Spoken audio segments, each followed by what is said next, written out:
Hey everyone, back again, another Fight Like DR 484 cancer vlog. Today's Thursday, October 4th, and would the real Slim Shady please stand up? Yeah, so right away you probably noticed that I've lost a couple lbs. This vlog is going to be brief, only because I've been looking at the number of views on the YouTube channel, and it's really low. So I don't think there's much interest in the vlogs, so I don't feel like spending 3 and 4 hours editing and doing all that stuff. So we're going to keep it brief from now on, get right to the point. No more tomfoolery or trickery with the cameras and the editing. We're just going to get right to the meat and potatoes of it. So today, I did skip a couple of weeks only because there really wasn't much change going on. It was this same old suck. So my last vlog was week 3. So this is going to cover weeks 4 and 5 of treatment. Out of a 7-week plan, of course. So right now, as I sit, I'm currently at 205 pounds. I started the treatment at 225 pounds. So that's about 9% loss, and the doctors were thinking I could lose up to 25%, which would, if I lost 25% of my body weight, I would be at like 170 pounds, which would, I'd look pretty thin at 170.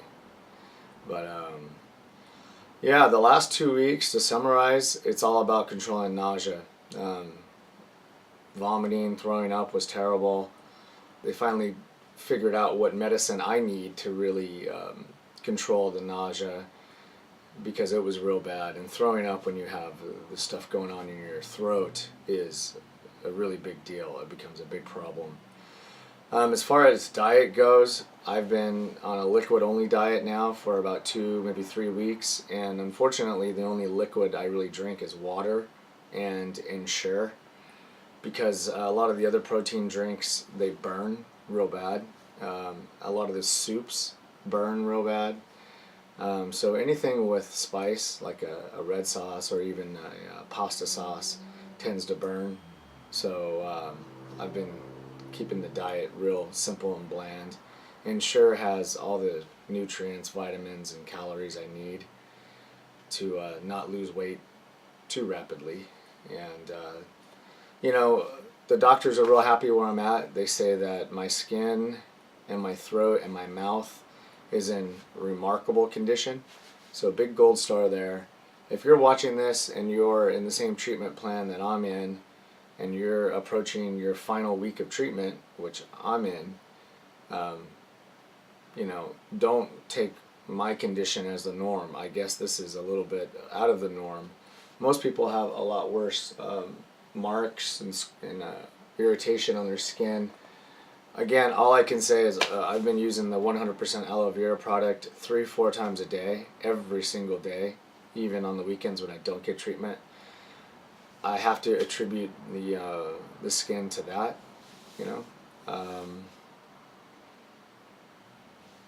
I did break out a pretty bad rash from the Erbitux, which is the chemotherapy, and it's on my torso. It's pretty bad through my eyebrows and my hairline, and they're like little whitehead little pimples. They hurt, they're irritating, but it's not that big of a deal. It's really about the nausea medication, controlling it. I went through several different medications, and really the Zofran is the only medication that seemed to work for me. I had to take it every 6 hours. If I went to bed at 10 p.m. and I woke up at 6 a.m., that's 2 hours over 6 hours. I would wake up and immediately start vomiting.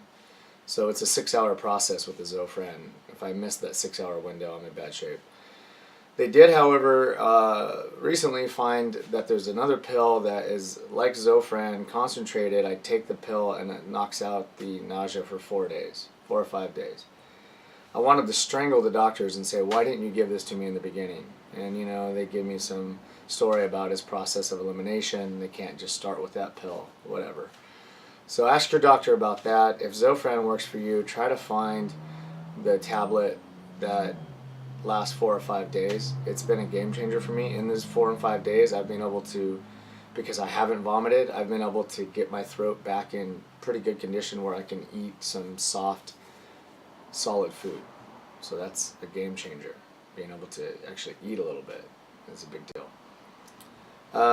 In other news, what's really unfortunate and actually just my luck is I'm passing a kidney stone. So, back in 2002 when I got real sick with Whipple's disease, I developed 13 or 14 kidney stones. I know that I had passed at least 11 or 12. When they did the PET scan to diagnose my cancer, my kidneys lit up and there were still 3 stones. One of them was over 5 millimeters or 6 millimeters, too big to pass. So the other 2 I know I had to pass naturally. For whatever reason, it wants to come now, and that really sucks.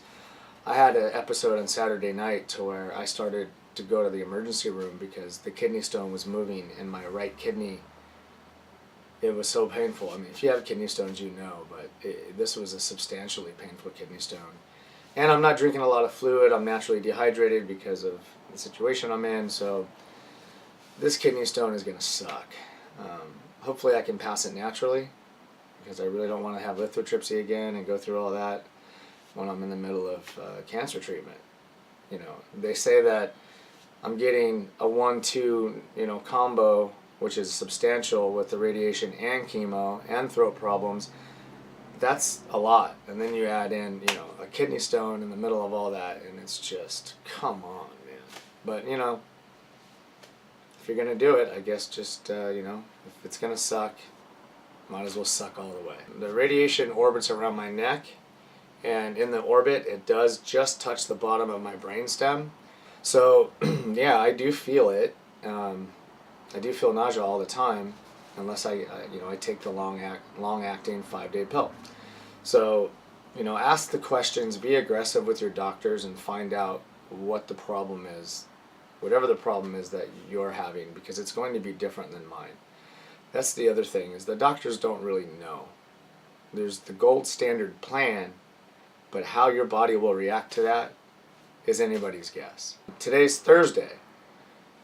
I go to radiation today, I go to radiation tomorrow. And then I have the weekend off, and then Monday is the day. Monday, October 8th, I get chemo in the morning. I walk over, I do radiation, and then I ring that bell 3 times. It's a big deal. Once I ring that bell, I walk out of that hospital and I don't go back for at least 4 or 5 weeks. God providing. So, Monday's my last day, and I will continue to update this vlog a few weeks after my last treatment, and of course on the very, very big day, which is about 4 weeks after my treatment, when they do a PET scan and they tell me I am 100% cancer-free. So I won't know that until about 5 weeks from today, and of course I'll make a vlog about that, and I'll update everyone, and I'll share hopefully the good news. If you're going through what I'm going through, I wish you the best of luck. I know it's hard. All you got to do is just make it till tomorrow morning. Just make it till tomorrow morning. That's all you got to do. Don't think long term, just think tomorrow morning, and then I'll fight that battle. Alrighty, thanks for tuning in. I'll catch you later.